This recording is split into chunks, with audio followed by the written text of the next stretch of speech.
جن کے رشتے بند جاتے ہیں، پہلے تو یہ بتا دیں کہ رشتے بندے بھی جا سکتے ہیں، ہو سکتا ہے کہ رشتے باندھ دیے جائیں، یہ ثابت ہے؟ اور اگر جن کے بند گئے ہیں، رشتے ہو نہیں پا رہے، ان کو کوئی وظیفہ بتا دیں، تعداد بتا دیں، اتنا پڑھ لیں قرآن و سنت کی. دیکھیں قرآن و سنت کی روشنی میں سب سے پہلی بات تو یہ ہے کہ فَيَتَعَلَّمُونَ مِنْهُمَا مَا يُفَرِّقُونَ بِهِ بَيْنَ الْمَرْءِ وَزَوْجِهِ وَمَا هُمْ بِضَارِّينَ بِهِ مِنْ أَحَدٍ إِلَّا بِإِذْنِ اللَّهِ.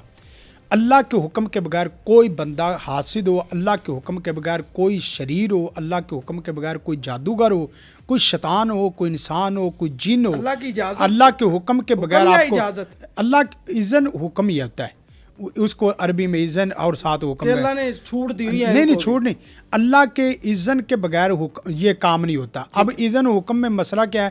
اللہ چاہتا تو یہ ہے کہ آپ خیر کرو، لیکن یہ ہے کہ آپ شر کرنا چاہتے تو اس نے یہ چیز رکھی ہوئی ہے، ہاں وہ کہ تیرا اختیار ہے، لیکن ایک بات ہے میری پسند نہیں ہے، میری پسند نہیں. اللہ کے حکم کے بغیر کوئی بندش نہیں. ہاں بندش ہو جاتی ہے، حتیٰ کہ میاں بیوی کے رشتے یعنی رشتے ہونے میں بندش، رشتہ آگے چلنے میں بندش، رشتہ آگے باقی رہنے میں بندش، یا رشتے کے آگے اولاد کی بندش، یہ سب کچھ ہو سکتا ہے. قرآن کریم نے باقاعدہ جس چیز کو مینشن کر کے بتایا ہے کالا جادو اس پہ کرتے ہیں لوگ، مسلمان ہی کر رہے ہیں. اگر کسی بچی کا یا کسی بچے کا اس طرح کا مسئلہ ہے کہ اس کا رشتہ بند گیا ہے، رشتہ بندش والا ہو یا کوئی بھی ایسا جس سے عزت، ترقی، کامیابی، تعلیم رکتی، مثلا ہوتا یہ ہے کہ کسی آدمی کی تصویر لے کے یا کسی آدمی کی تصویر کے علاوہ اس کے چہرے کا تصور لے کے اس کے چہرے کے اوپر کراس لگا دیا جاتا ہے.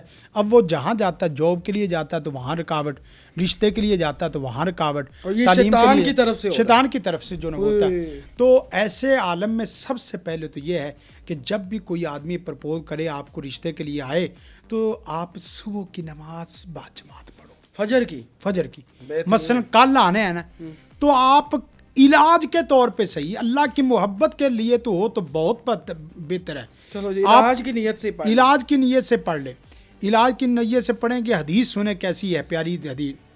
فرمایا من صلی صلاۃ الصبح فی جماعت فہو فی ذمۃ اللہ، جو صبح کی نماز بعد جماعت ادا کر لیتا ہے وہ تو ہوتا ہی اللہ کے ذمے ہے. اور ساتھ آگے حدیث میں ترمذی کی حدیث ہے، صحیح حدیث ہے، فرمایا کہ خبردار کوئی بندہ اللہ کے ذمے کو توڑ نہیں سکتا. اب آپ صبح 9 بجے منہ آنکھیں ملتے ملتے شیطان نے منہ پہ چہرے پہ پیشاب کیا ہوا، چہرے پہ پیشاب کیا ہوا چہرہ کسی کے سامنے جائیں گے، اس نے کسی خاک پسند کرنا کسی نے، وہ بندہ آگے روندا جاتا ہے. صبح کی نماز باجماعت ادا کریں، پھر اس کے بعد ذکر صبح کے مسنون اذکار کریں، اور اس کے ساتھ ساتھ باوضو ہو کے جس وقت بھی بچی نے کسی رشتے دیکھنے والے کے سامنے بیٹھنا ہے، آپ اس طریقے سے کریں. مثلا زور کے بعد 2 بجے کوئی رشتہ دیکھنے والے آ رہے ہیں، آپ 12 بجے یا 1 بجے آپ پہلے واش روم وغیرہ استعمال کر کے استنجا وغیرہ کر کے باوضو ہو جائیں، اور وضو بھی کریں، فاتحہ، آیت الکرسی اور 4 کل وغیرہ یا منزل کی آیات پڑھ کے صرف اس طریقے سے پانی لے لیں، اور پانی میں پھونک نہیں مارنی، آپ اس طریقے سے ہاتھ رکھ کے پڑھ لیں، اور اس کے بعد اسی پانی سے وضو کر لیں. اچھا، آپ کا چہرہ نور کی طرح چمکے گا اللہ کے فضل و کرم سے، بندش ختم سورج سے زیادہ چمکے گا آپ کا چہرہ. بڑا خوبصورت یہ وظیفہ بتا دیا آپ نے. اور وضو کریں، حتیٰ کہ آپ اندازہ کریں یہ جو وضو ہے نا، ہم اسے معمولی سمجھتے ہیں. یہ وضو اللہ کے رسول صلی اللہ علیہ وسلم کے سے پوچھا گیا، اللہ کے رسول آپ ہمیں کیسے پہچانیں گے قیامت کے روز؟ وہاں تو کئی امتیں، وہاں آپ اندازہ کریں دنیا کا سب سے زیادہ اندھیر کوٹری قیامت کا اندھیرا ہے. قیامت کے اندھیرے میں جو پہچان بتائی ہے وہاں نماز کی نہیں بتائی، روزے کی نہیں بتائی، حج کی نہیں بتائی، صدقہ خیرات. آپ نے فرمایا میں تمہارے وضو کے آثار اور اس کے اعضاء کی چمک سے پہچانوں گا. چمک رہے ہوں گے جو اعضاء ادھر اتنے اندھیرے میں چمکیں گے تو یہاں تو روشنی ہے، یہاں تو ویلولا چمکیں گے. ایک تو یہ روحانی طور پہ چمکیں گے ادھر بھی. اور یہ وظیفہ ساتھ ساتھ ربی انی لمان زلت الیہ من خیر جن کی بندشیں ہوئی ہیں، ربی انی لمان زلت الیہ من خیر فقیر، یہ سورۃ قصص کی آیت ہے.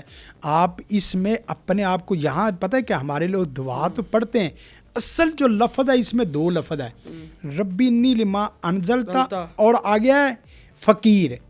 اپنے فقر کو، اپنی بھوک کو، اپنی پیاس کو، اپنی تڑپ کو اللہ کے سامنے تو پیش ہی نہیں کرتے، دعا پڑھ لیتے ہیں. پہلے فقر ثابت کرو اپنا. یا اللہ میں بندہ گنہگار، میں بندی گنہگار، میں تیری عاجز حقیر غریب تیری بندی، میں پاک دامنی اور پاک بادی کی طلبگار. یا اللہ میں حیا کی طلبگار، میں حیا چاہتی ہوں، میں پاک دامنی چاہتی ہوں، میں تیرے حضور دعا کرتی ہوں کہ مجھے ایمان، یا اللہ میرا ایمان جا رہا ہے، میرا حیا جا رہا ہے. کتنا پڑھنا ہے یہ اس میں دیکھیں اللہ کے رسول نے جہاں عدد نہیں نہ بتایا، وہاں عدد متعین نہ کریں، 3 دفعہ پڑھ لیں، 5 دفعہ پڑھ لیں، 7 دفعہ پڑھ لیں، جہاں آپ کو ایمان یقین آتا ہے. پھر یہ دعا اور ایک اور بہت پیاری دعا، اگر تو یہ دعا اگر صبح نماز فجر کے وقت پڑھیں اور عصر کے وقت پڑھیں. اچھا یہی والی دعا، یہ دعا ربی نہیں مان دیتا. 2 وقت جو نا یہ بڑے اہم ہیں، عصر کا وقت اور فجر کا وقت. اس کی وجہ یہ ہے کہ فجر میں بھی دونوں قسم کی ڈیوٹی ادا کرنے والے فرشتے موجود ہوتے ہیں، اور عصر کے وقت بھی دونوں قسم کی ڈیوٹی ادا کرنے والے فرشتے موجود ہوتے ہیں. یعنی جو رات سے آئے ہوئے ہیں وہ فجر میں نماز میں ہوتے ہیں، اور جنہوں نے اب دن کی ڈیوٹی کرنی ہے وہ بھی اکٹھے ہو گئے. یعنی رات والوں کے اب جانے کا وقت آ گیا اور دن والوں کا آنے کا وقت. یہ بھی فرشتے کہتے ہیں یا اللہ تیرا بندہ اگر کہہ رہا ہے تو اس کی مان لے. فرشتے آپ کے وسیلہ بن رہے ہیں، ذریعہ بن رہے ہیں. ذریعہ بن، جو وسیلہ اصل تھا، جو ذرائع اصل تھے، اصل تو دعا ہے نا. دو دعا ہم نے دیکھے. شیطان بھی بڑا عجیب قسم کا ماہر ہے، خود ربی انزل نہیں کہہ رہا، خود براہ راست اللہ سے مانگ رہا اور لوگوں کو وسیلوں پہ لگا دیا. اچھا ایک اور میں پورا ایک دعا ہے، بسم اللہ الرحمن الرحیم، حسبی اللہ لا الہ الا ہوا علیہ توکلت وہو رب العرش العظیم. اس دعا کا بتا رہے کیا اثر ہے، یہ پڑھیں کیسے؟ میں تو جب میں ٹوٹتا ہوں نا، میں کہتا ہوں کہ یہ دعا جابر قسم کی دعا، صبح 7 دفعہ. اس کا اثر ہے نا، میں نے تو سمایا تھا. آپ اس کا اثر جب آپ کہتے ہیں کہ حسبی، مجھے میرا اللہ کافی ہے، بس تو کس طاقت قوت کی بات کرتا ہے؟ سلنڈر کر دیا اللہ کے سامنے، سلنڈر کرے. صبح 7 دفعہ پڑھنے، اس کا اثر بتائیں لوگوں کو. ہاں 7 دفعہ اور شام دفعہ. آپ یہ جملہ حسبی اللہ اور ساتھ دیکھیں حسبون اللہ، حسبی واحد کے لیے اور حسبون اللہ ونعم الوکیل، گویا کہ کلمات یہی ہیں. اس میں یہ دعا بھی مینشن ہے. یہ 2 پیغمبروں کی عظیم دعا ہے. اچھا، سیدنا ابراہیم علیہ السلام اور سیدنا رسول کائنات صلی اللہ علیہ وسلم. سیدنا ابراہیم علیہ السلام نے جو زندگی کا سب سے مشکل وقت تھا، جب آگ میں پھینکنے لگے اس وقت حسبون، آپ یقین کریں یہ حسبون اللہ ونعم الوکیل نمرود جیسے ظالم کافر، نمرود جیسے بادشاہ کی آگ کو بجھانے کی پوری قوت رکھتی ہے. تمہارا اور میرا جادو تو نظر ہی نہیں آتا. یہ ٹینے مینے جن اور ٹینے مینے بندے اور ٹینے مینے عمل، یہ اس کے سامنے ایسے پڑھتے رہیں. ہاں پڑھتے رہیں. حتیٰ کہ یہ ایک ساتھ ہے نا، ایک مزے کی بات یہ بھی ہے کہ یا اللہ مجھے بھی کافی ہو جا، اور اس ظالم کو تیرے مقابلے میں کرتا ہوں، تو اس کو بھی کافی ہو جا. تھوڑی سی نا دائرہ بڑا لگا ہے نا. یا اللہ مجھے کافی بچانے میں ہو جا اور اسے کافی تباہ کرنے میں ہو جا.